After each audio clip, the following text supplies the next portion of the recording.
si Kristo ay nagtagumpay, nalupig ang kamatayan, nagningning ang pagkabuhay.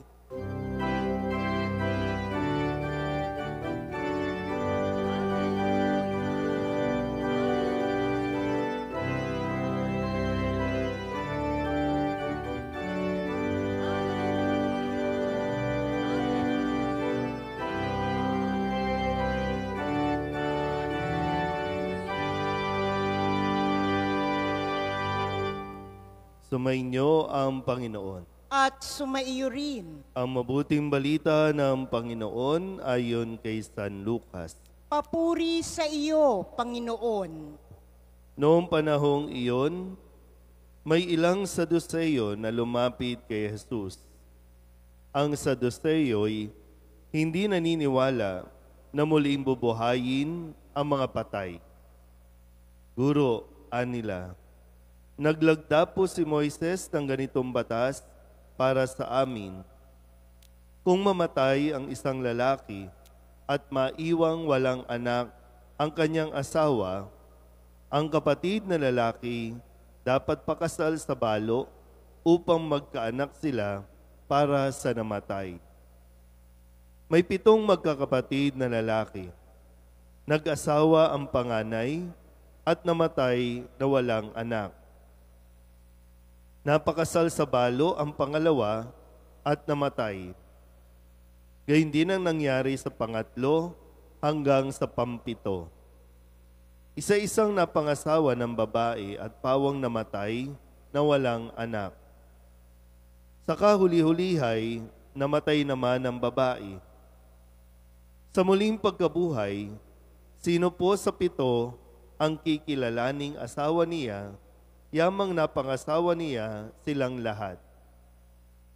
Sumagot si Jesus, sa buhay na ito, ang mga lalaki at mga babae nag-aasawa, ngunit ang mga lalaki at babaeng karapat-dapat na muling buhayin para sa kabilang buhay ay hindi na mag-aasawa. Hindi na sila mamamatay sapagkat matutulad sila sa mga anghel. At sila'y mga anak ng Diyos, yamang muli silang binuhay. Maging si Moises ay napapatunay na muling binubuhay ang mga patay. Sapagkat sa kanyang kasaysayan, hinggil sa nagdiliyab na mababang punong kahoy, ang Panginoon ay tinawag niyang Diyos ni Abraham, Diyos ni Isaac, at Diyos ni Jacob. Ngunit ang Diyos ay hindi Diyos ng mga patay, kundi ng mga buhay. Sa Kanya'y buhay ang lahat. Sinabi ng ilan sa mga eskriba, magaling ang sagot ninyo, Guro, at wala nang nangahas na magtanong sa Kanya ng anuman. Ang mabuting balita ng Panginoon. Pinupuri ka namin, Panginoong Hesukristo. Isang magandang umaga po sa inyong lahat. Ngayon po ay Sabado ng ika-33 linggo sa karaniwang panahon. Atin po munang balikan ang mga salita na ibinigay sa atin ng Panginoon sa buong linggong ito. Nung Lunes, ipinahayag ni Jesus doon sa bulag na humihingi ng habag sa Kanya. At ang sabi niya, mangyari ang ibig mo. Pinagaling ka sa iyong pananalig. Minsan po, no, kung ano ang iniisip mo, yun yung mangyayari. So, kung magiging negative ang laging iniisip mo, negative ka. Pero kung magiging positibo ka, maging sa iyong pag-iisip, medyo mas gagaan din ang iyong buhay. Lalong-lalo na kung ikaw ay mananatili sa pananampalataya sa kahit anong sitwasyon ng ating pong buhay. Noong Martes, ang sabi naman niya sa kwento ni Zaccheo, na si Zaccheo makita lang si Jesus umakyat sa isang puno ng sycamore. At nung dumaan si Jesus, sinabi niya, Zaccheo, bumaba ka agad sapagkat kailangan kong tumuloy ngayon sa bahay mo.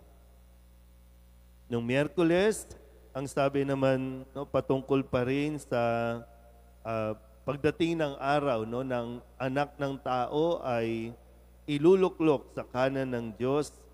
Binigay niya ang isang talinghaga tungkol sa isang hari na ipinagkaloob o ipinahiram ang kanyang mga ari-arian sa kanyang mga alipin. At dito po nakadepende kung paano ginamit ng mga alipin ang ipinagkatiwala sa kanila. Kaya sabi niya doon sa isa, mabuting alipin.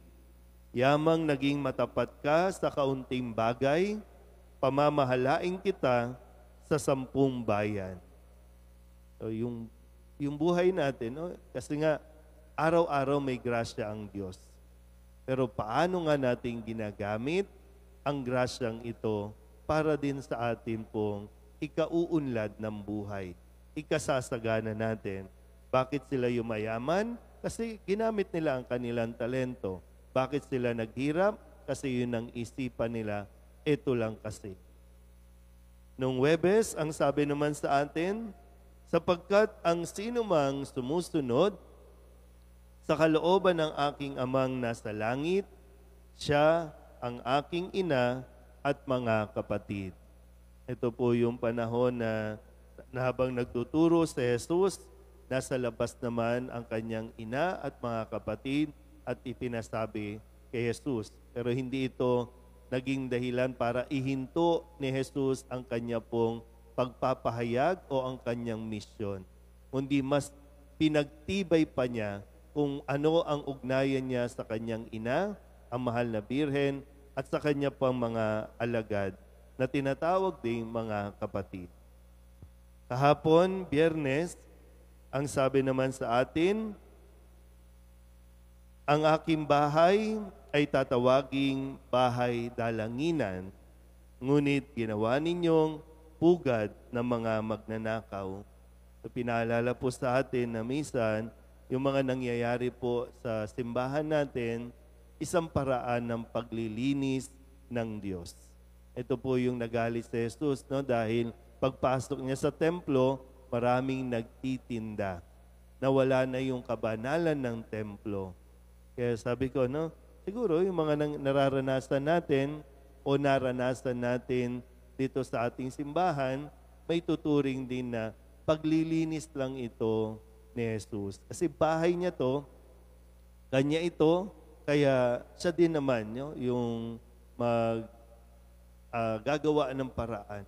Para bang pag pinapalo lang tayo, hindi naman tayo pinaalis, pinapalo lang tayo dahil hindi niya kukonsintihin din yung mga maling umiiral sa simbahan. At ngayon, usapin tungkol sa ano nga bang mangyayari sa atin sa kabilang buhay.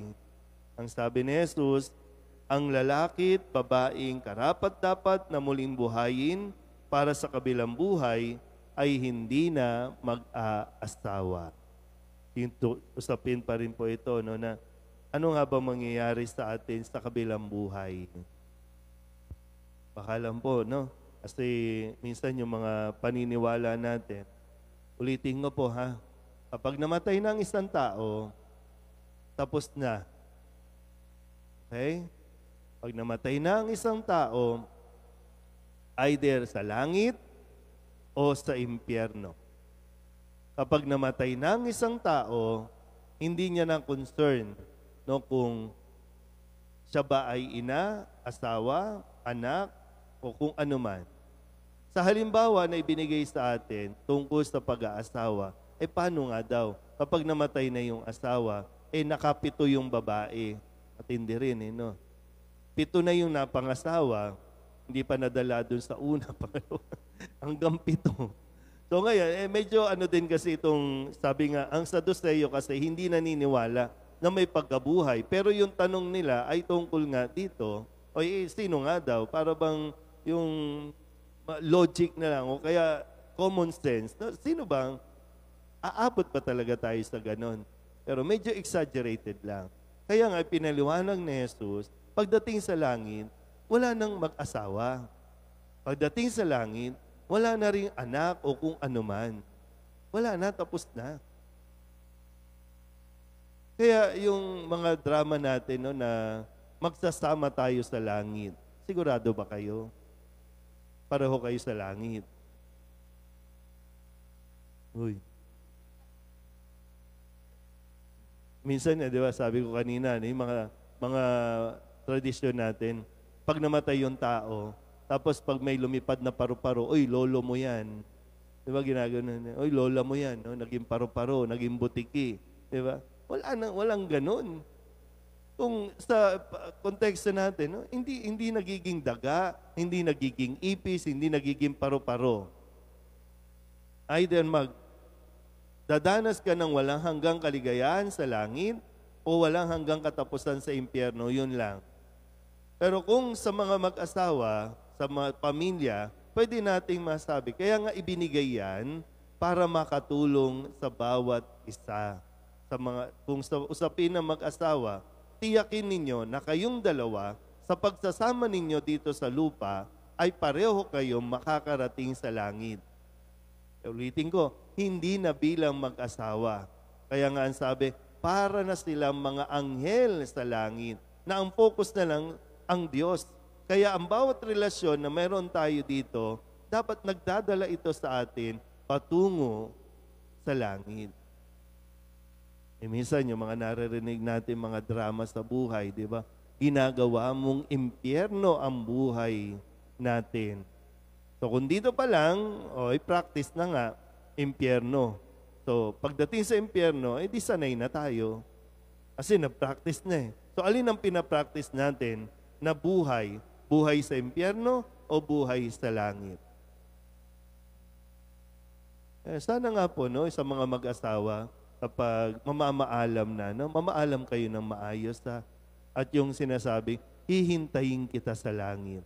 Sana nga, no? O sige na, mauna ka na, hintayin mo ko doon ha? Sana nga may naghihintay sa atin. Pero yung status natin ha, yung status natin doon, wala na kung ano man yan.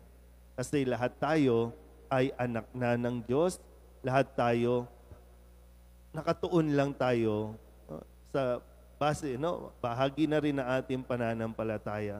Sa Diyos na lang tayo nakatingin. Muli, ang paalala, dito pa lang, sana po magtulungan ang mga magulang o mag-asawa, magtulungan ng pamilya na lahat tayo makarating sa langit. Amen?